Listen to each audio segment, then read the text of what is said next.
15 वर्ष चाकरी करती से मागणा जान खटी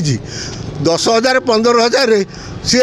काम करी किंतु जड़े सरकारी कर्मचारी जे पोस्टिंग होती से 70,000 80,000 दरमा नेला बेले ये 10,000 15,000 रे काम कर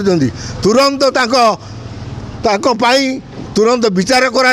से पोस्टिंग करा मो मत जदि आउटसोर्सिंग न रखिए भल कथा से तुरंत पोस्टिंग करा ये राज्य रे गोटे ये जो विप्लव आंदोलन चलती बंद करा सरकार नहने जनसाधारण काम हो पारनी आ प्रति प्रथमे सरकार दृष्टि देवा उचित।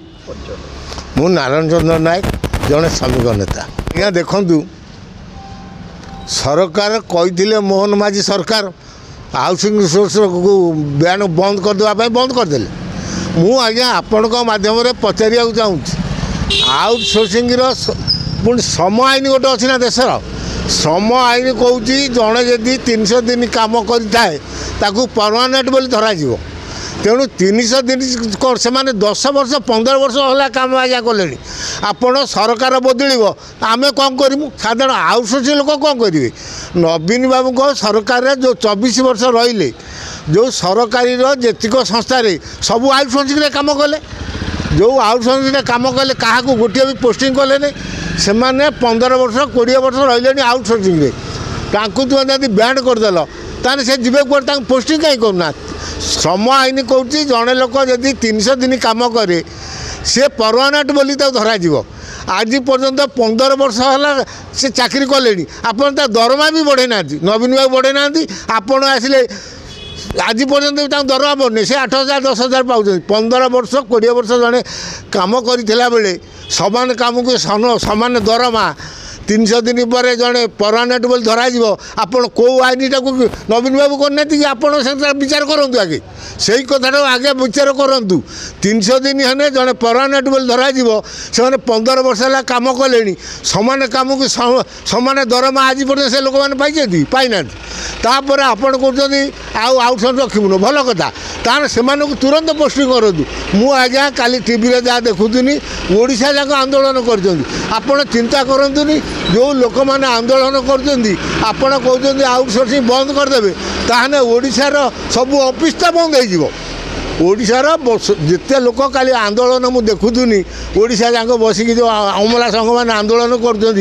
जाजपुर कलेक्टर ऑफिस भी करूँ ताले ओडिशा जाक जी आंदोलन होपन जदि ता कथाटा न बुझती ताले ओडिशा तो बंद हो ओडिशा जनसाधारण काम किए कर तेणु समय अच्छी मोर अनुरोध मो ये जो मोहन माझी महोदय को सरकार को तुरंत हस्तक्षेप करूँ अड़ुआ आगे समाधान करूँ आपण जदि ठिका कर्मचारी न रखे ठीक अच्छी पोस्टिंग दिंतु से आज्ञा 15-20 वर्ष है चाकरी कलापर जदि जन ताकू बाहर करदे से आज्ञा 2,000-3,000 टका पेनसन भी पाइबनी आज्ञा से बचब केमी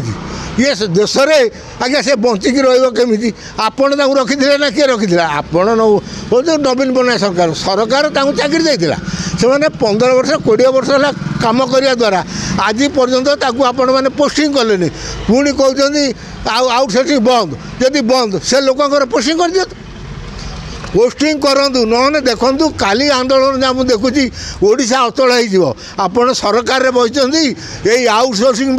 सरकार देश चलूला राज्य चलूला एक आप देखूँ विचार कर देखूँ काली जी आंदोलन होने जदि काम बंद करदे तो सरकार अचल हो तेणु प्रथमे आपण को अनुरोध आपण आगे आउटसोर्सिंग कथा से भविष्य कथा विचार करूँ तापर भल कथा आउटसोर्सिंग न रखिए ना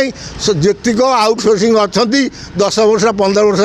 है तुरंत पोस्टिंग करूँ कहीं श्रम आईन कौच जड़े जब 300 दिन काम कर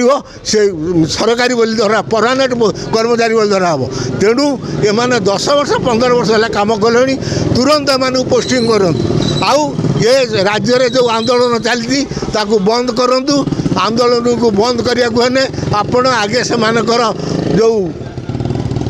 चाकरी कथा बुझा दरकार आपण भर कर बसगले हम नहीं से दुख बुझा दरकार जड़े 15 वर्ष चाकरी करती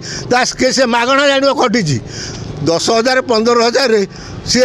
काम करी किंतु जड़े सरकारी कर्मचारी जे पोस्टिंग होती से 70,000 80,000 दरमा नेला बेले ये 10,000 15,000 रे काम कर तुरंत तुरंत विचार कराऊ से पोस्टिंग कराऊ मो मत जदि आउटसोर्सिंग न रखिए भल कथा से तुरंत पोस्टिंग कराऊ ये राज्य में गोटे ये जो विप्लव आंदोलन चलती बंद कराऊ सरकार नहने जनसाधारण काम हो पारनी आ प्रति प्रथमे सरकार दृष्टि देवा उचित नहने ओडिशार जो कार्य बंद हो साधारण लोक मैंने जो हैरान हे से मोहन माझी सरकार दायी रहे।